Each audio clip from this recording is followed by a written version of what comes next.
We are in Salt Lake City for Permissionless, and today I'm with Yves, co-founder of exSat. Yes, Welcome. hello. Nice to meet you. I'm looking forward to hear more about this company. Tell me about it. So exSat is really a Bitcoin scaling solution. Hmm. And so I've been in the space since 2010, and Bitcoin really, for the longest time and up until somewhat recently, has only had one purpose. It's to buy and hodl. And so, you've seen in the last year and a half or so, a lot of layer twos, Bitcoin scaling solution, Bitcoin L2s come about because people want to do more than what they've historically been able to do with Bitcoin. And especially in the blockchain space with Ethereum, with a Solana, you've had so many applications, DeFi, meme coins. You saw the beginnings of that on Bitcoin with Ruins and Ordinal, and you're starting to see kind of the shift in this industry going back towards Bitcoin, where people want to scale Bitcoin, and that's where we come in.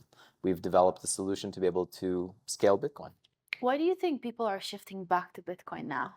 Because Bitcoin is king. That's where it all started. That's where the majority of the liquidity is. That's the main entry point as well, right? So when you look at the Bitcoin ETFs that were approved earlier this year, that's where institutions come in. That's where a lot of the, I guess, legitimacy from the space comes from.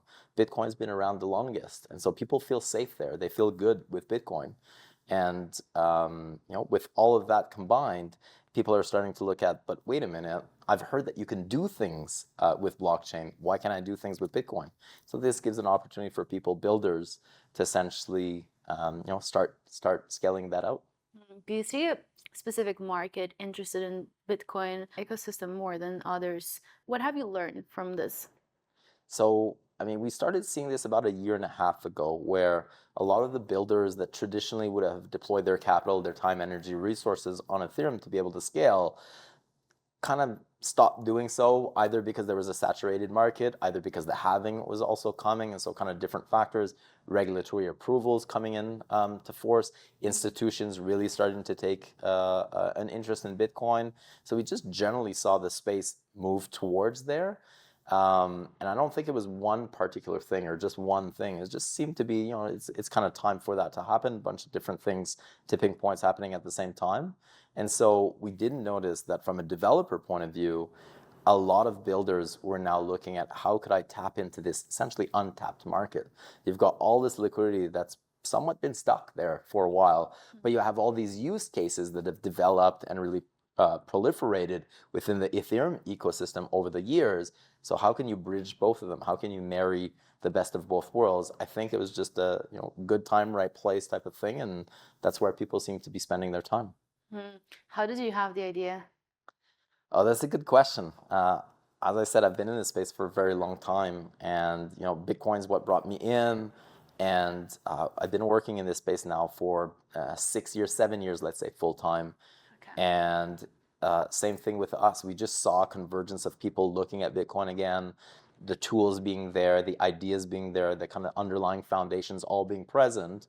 And alongside with, I think the Bitcoin ETF was really one of the major tipping points where once we knew that was going to happen, you started seeing this convergence of, well, if that's the case, there's going to be a lot of money coming in. How do you go and access that? How do you start offering use cases?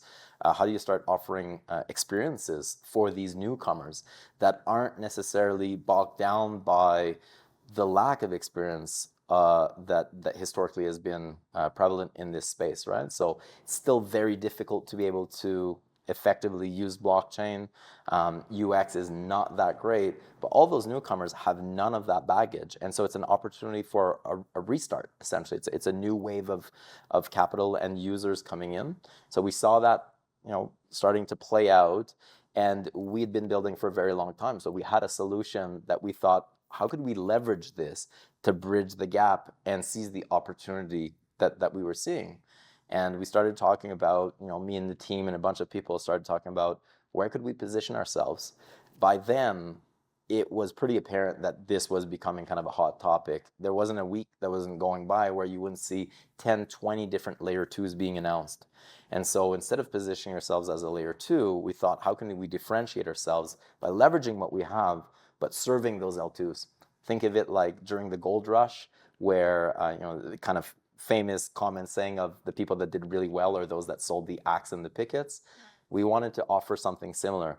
Everybody can go out and build their layer 2 solutions. What can we do to help them scale? What can we do to ensure that, similarly to when Ethereum kind of started scaling out, liquidity became all segregated. How could you ensure that you build kind of that standard in between? And that's where we came up with this idea of a docking layer solution, where all of it could converge and you could aggregate all of those users, all of that liquidity. And that's really where the idea started. As the Bitcoin ecosystem develops, how do you see this playing out? Is it going to be similar to what we see on Ethereum, for example, with like where it's kind of like fragmented and then it needs like all these solutions to bring things together? Uh, Obviously, completely different setup, but like just as a reference, like how do you see it playing out? I'm hoping that we learn from past experiences. So Ethereum has been very successful, but in the beginning, when Ethereum started scaling out, it was quite fragmented. EVM came along, and with the advent, with the standard tokenization, ERC20, EVM, you started seeing that people were able to all basically play in the same sandbox, regardless of where they were. But that took a while for it to happen. Now, in retrospect, because we've seen that play out, I'm hoping Bitcoin doesn't go in the same direction, where we can kind of fast track that and skip the learning curve that Ethereum had to go through. Just take really what worked well, apply that in this space, really focus on bridges, really focus on breaking down the walls and creating the opportunities for people to be able to have a more seamless user experience. The end user, from what we've seen, they don't particularly care which chain they're on. They're looking for product. And that's been a big shift in this industry as well. There were no products before. So you came for a particular token, you came for a particular chain. That has somewhat died down a little bit with DeFi Summer a couple of years ago, where the end user just wants to participate in an ecosystem, play with the product. So there was a big shift on focus on product. And so I'm hoping that that's going to be the case as well with Bitcoin, where people are not as tribal. People understand that everybody wins if all of this is aggregated together. It just makes for a better user experience. Hmm. As the years go by, like the industry goes through the ups and downs, and even the ETF like took a long time to realize. Did you ever lose hope? Did you look sideways? Like how was it for you? I wouldn't say I've lost hope, otherwise I wouldn't be here. Right. But there are definitely some difficult periods. I mean, if you look back, in the beginning, for the longest time, Bitcoin and just crypto in general was seen as this kind of wild west. People are here to be able to avoid taxes. People are all here for nefarious reasons. Nobody's really here to have an actual legitimate business. That was really the kind of the narrative around this space for a very long time, and with reason. I mean, the technology itself is agnostic, but the first use cases did lean towards dark web, etc. At some point, that kind of shifted towards, well, Bitcoin's bad, Bitcoin's mining bad because of climate, because of the energy consumption, etc. And that then moved. And now, what we've seen this week, anyways, in Salt Lake City, people are embracing, even governments and the state legislators are embracing, how can we leverage this technology for our purposes? Like, how can we actually participate in this? Because technology is agnostic. How can we benefit from this? And I mention this because every time, like if you go back, I've been here since 2010, so many times throughout, people call this is just a scam industry. There's nothing good that's coming out of this. Bitcoin is bad, etc. What people I think fail to realize is Bitcoin is just an application, or it's just the use case of an underlying technology. That underlying technology is agnostic. And that's really what's kept me going, is I strongly believe that blockchain as an emerging technology has its place in the future. So how can I position myself to be able to take this opportunity and be there from the beginning? And it's been a wild ride, ups and downs, but because of that fundamental belief that that there is something there, and then if I can be there from the beginning, then obviously I can benefit from that. I see this as an opportunity. It's really what's kept me going. I don't know if you were at Bitcoin Nashville. I I imagine was, yeah. yes. With Trump coming on stage and really enforcing his position, supporting the industry, Yeah. and mostly so at a Bitcoin conference. How do you feel about the industry now? So I think we've had a turning point where, especially from an institutional point of view, industry was pushing back on institutions were pushing back on this industry, and there's been a tipping point where institutions are now embracing this. It's kind of funny, we were talking about this before. It's quite likely that industry and institutions were actually supporting this, but they were accumulating. And so they're fighting it so that they can take a position because, they did spend some time researching, they see the potential. But if they say it's great right away, they kind of push themselves out of it. So they fought it while they're accumulating, and then suddenly now they have an epiphany, and now Bitcoin is great, or now crypto is awesome, or blockchain is the future type of thing. Um, it is what it is, but we are at this point now where at least a lot of those big institutions and legislators, the government, Trump, and places around the world see that this is the future and that this is something that they want to, have a say in. They want to be able to participate in this. Trump said, for example, he wants all Bitcoin to be mined in America. Well, there are other places around the world where they've embraced that earlier on. But when large players like this start to take notice and they take formal public positions, it legitimizes the industry. And for those within it, it finally kind of helps you build a successful business, or you to kind of reinforce why you're here. And so I think ultimately that's really good for the industry, despite it being somewhat of a double-edged sword. If you've been in this space, or even if you're just new to this space, it's still very nascent. There's still plenty of opportunity in here. Just because now institutions are coming in doesn't mean it's already done and all opportunities lost. There's a lot of generalists now on the industry, but from the beginning, and there's still like the OGs are still somewhat maxis. And if you split between like the Bitcoiners, Ethereum people, and even Solana, let's say, there's a ratio of people that are in it for the tech and people who are in it, just to play with money. I'd say like Solana is very playful. They love any kind of like social interactions with money. Ethereum has a decent amount of being on it for the tech. How do you see the split on Bitcoin? I think it's funny because as much as people say they're in it for the tech, if you're here this early in an industry, a big part of it is you're here for the opportunity. And that opportunity often comes down to, the monetary value or what you could do. And whether it be for the actual money that you can make out of this, or positioning yourself so that you can create tech that then will be used by people. Ultimately, it's a validation of where you spend your time and getting a reward for that time. I'm in this space as a builder. We've got a lot of developers, core developers. Obviously, they wake up and every morning it drives them to build something that people will use. But if nobody uses it, and if that product ultimately fails because it can't generate revenue to be able to pay them, they don't leave as winners.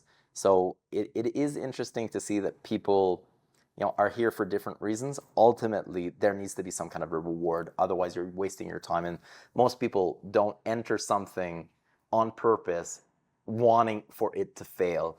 One of the metrics to see if something succeeds, obviously, is whether or not it's sustainable, whether or not it can actually generate enough capital to be able to keep growing. So I do find that's interesting, but I agree with you that depending on the ecosystem you're in, there are different flavors. Some focus a little bit more on the finances, some a little bit more on, like Solana for meme coins, that's where it's at. So you need a big community for that. But you also have institutional backers that are backing Solana. For Bitcoin right now, it's definitely the Bitcoin maxis. There's definitely the die-hard tech fans that just stuck it through this entire time. But you also have, what they have in common is they all hodl. They all have Satoshis. At the end of the day, Satoshi wins. They're also somewhat correlated with the network states, and there's similar values around it. It's very interesting to see. Do you take interest in the other ecosystems, or you just mainly focus on Bitcoin? No, I mean, I've been in this space for such a long time that I've participated in many chains. I've held many different coins, and I've tested many different networks because ultimately I want to be able to use this. So right now my focus is on exSat, and it's on helping Bitcoin scale. And you kind of just mentioned the ethos a little bit. You didn't say that word, but there's the ethos and the philosophies behind this space. I truly believe in that. I think this is an opportunity for people to to be able to participate in something from the ground level and not be priced out of it. Whereas traditional industry at this point, if you do want to, buy a stock, or if you want to participate in something, by the time you and me as a retail user, or even as an accredited investor, try or are allowed to go in, it's already too late. You've already went through multiple VC rounds, and unless you're a VC or unless you're a large institution, you've missed those gains. But in this space, there's still the opportunity every day with new projects to be able to, jump in. And if you see that there's something that speaks to you, you have the possibility of doing so. And a lot of it, I think, revolves around certain ethos or certain philosophies. Community as the main driver is really key to one of them. Whether it be Solana, Ethereum, Bitcoin, in the end, it's the community behind it, right? It's that consensus that's on chain. It's the fact that you can actually reach consensus from a community, and it's non-subjective. It's on chain. It's immutable. And the stronger your consensus, which is really the community's will backing an idea, which is very similar to why does fiat have value? It's because we all agree it does. Same thing with a project. When enough people believe in something and they start to dedicate their time to making that grow, it becomes very powerful. So the community behind all of this, I think, is really kind of that driving factor. And I think that that's something that is somewhat unique to blockchain, because you're able to form community on a global level with immutable assets, with actual products that everybody's equal in a certain way. There's nobody that's better than another because it's the algorithm that runs it. And that is, I think, really, really cool. Do you think this ethos sort of like evolves, or is it cyclical? I think it's a little bit of both. Because Bitcoin is cyclical with the halvings, and we don't have many data points on this because we've only had 4 halvings, but you start to see trends and patterns on how those communities behave, or how even when you join conferences like this, it's always funny to talk about, since when have you been here? Oh, you were here in 2017. Oh, so you've survived 2 bears or something like that. Oh, you've been here for 4 bears, or you've been here for 3 bulls type of thing. So the cycles that we see in this space do definitely influence the community. So part of it is that, but part of it also, I think, is somewhat abstracted away from that, because every new cycle or every day at this point is still an opportunity because it's so new. And so if you've not already jumped in, or if you've not already explored, it's not too late. So if someone joins the industry, do you think they're less intimidated by Bitcoin because it's been mentioned the most? It's a good question. I think this industry as a whole is still intimidating because it is complicated. It's similar to going back to the 90s with the internet. I remember we had internet very early on. I had an internet in 1988. My parents did not understand it. I had a computer. They had no idea what I was doing on that. I remember, 1990s, mid 90s, and you have GeoCities for websites. And if you told anybody that everybody would have a website at some point, everybody laughed at you. Why would you have a website? If you went to companies and told them you'll need one day to have one of these to be able to reach your customer base, everybody would have laughed at that. We're still at this phase where it's somewhat intimidating because a lot of the building blocks are not there yet. You do need to be a certain level of, I was gonna say crazy. Maybe crazy is not the right word, but you do need to be, somewhat unique still to jump in this space. But that is quickly changing, and just like it did with the internet, with the advent of, I think really the tipping point is probably 2004, 2005, Facebook, YouTube, where really it reached mainstream audience. Where even my mom then was like, "Oh yeah, I'm gonna play my games on Facebook," type of thing. Overnight, the internet became friendly. Overnight, the internet, was no longer intimidating. But for a period of time, it was very much intimidating. And I think we're still somewhat in that space. And that's where the opportunity lies, right? Yeah, exactly. And for exSat, like, is there anything exciting coming up that you want to announce? We are launching our mainnet in, what's the 11th, so in 12 days. So we've been running on testnet. We launched the testnet at BTC Nashville. We were at Token 2049 2 weeks ago, and we announced, so we've got a lot of partnership announcements, big players. The most recent one was Matrixport Cactus Custody. They're deploying up to 10,000 NBTC, so their wrapped version of Bitcoin on the chain, so that'll help boost TVL at the onset. On the 23rd, we're launching the mainnet. We've already synchronized all of the UTXO data. So from the 23rd on, then we're going to be in the, and exSat will now be live and tokens will now be able to be mined by the synchronizers and the validators. That's a really big thing for us.